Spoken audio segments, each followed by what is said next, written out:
दामोदर भगवान कार्तिक मास महात्म का 24वां अध्याय। कृष्णा और वेणी आदि नदियों की कथा। पृथु बोले, हे महर्षि नारद, कृष्णा और वेणी नदी के तट से शिव और विष्णु के गणों ने एक वैश्य के शरीर से कलह राक्षसी निकाली थी। सो यह आप हमें से पहले को चुके। यह उन नदियों का प्रभाव था, उस क्षेत्र का है धर्मग, इसमें हमको बड़ा संदेह है। सो आप कहो। नारद जी बोले, राजन, कृष्णा साक्षात कृष्ण का शरीर, वेणी शिव जी का स्वरूप। अतः उनके प्रभाव को चतुर्भुज ब्रह्मा भी नहीं कह सकता। फिर भी उनकी उत्पत्ति के विषय में बताता हूँ, उसको सुनो। पहले चाक्षुष मनवंतर में ब्रह्मा जी ने रमणीक सह्याद्रि पर्वत के शिखर पर यज्ञ करना चाहा। यज्ञ की सामग्री इकट्ठी करके वे देवगणों के साथ विष्णु और महादेव को संग लेकर उसके शिखर पर गए।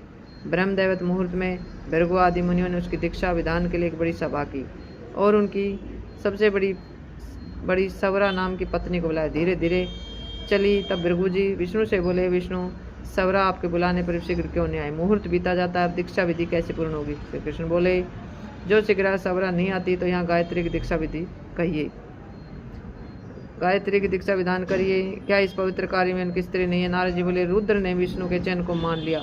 भृगु के इस वचन को सुनकर गायत्री को ब्रह्मा के दक्षिण भाग में बैठाकर दीक्षा विधि का प्रारंभ किया।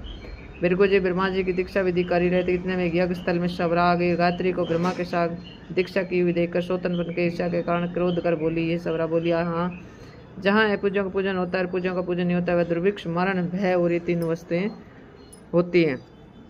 तीनों वस्तुएं होती हैं। जो यह दक्षिण भाग में मेरे आसन पर बैठी है, इसे गुप्त रूप वाली नदी होगी और सदा दृश्य रहेगी। और मेरे आसन पर मुझसे छोटी को बैठा दी, इसलिए तुम भी सब जड़ बनकर नदी हो गई। तब गायत्री ने उनके श्राप को सुनकर क्रोध के मारे कांपते होठों से देवताओं को रोकने पर विश्वरा को श्राप दे दिया। गायत्री बोली, ब्रह्मा जी, तेरी बात मेरे भी पति हैं, मेरे भी पति हैं, तैने मुझको वृथा श्राप दे, तू भी नदी हो जा। नारद जी बोले, तब शिव विष्णु आदि सब देवता हाहाकार करने लगे, दंडवत करके स्वरा से प्रार्थना करने लगे।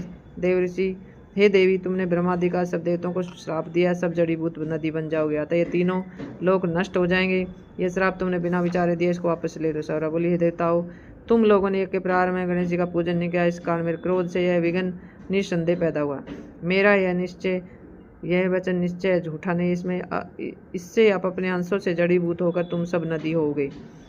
हम दोनों सोत भी आप अपने अंशों से इस नदियां होकर पश्चिम की तरफ बहेंगी।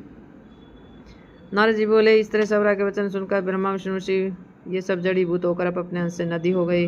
वहीं पर विष्णु कृष्णा नदी बने, शिव जी वेणी और ब्रह्मा ककूद मनी नदी हुए। ये सब अलग अलग बहने लगे। देवता भी अपने अंशों को जड़ करके सह्याचल के शिखरों से नदी होकर अलग अलग बहने लगे।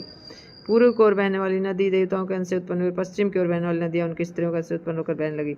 पश्चिम की ओर बहने वाली गायत्री और सवरा नदियां सावित्री नाम से प्रसिद्ध हुई। ब्रह्मा जी ने वहाँ यज्ञ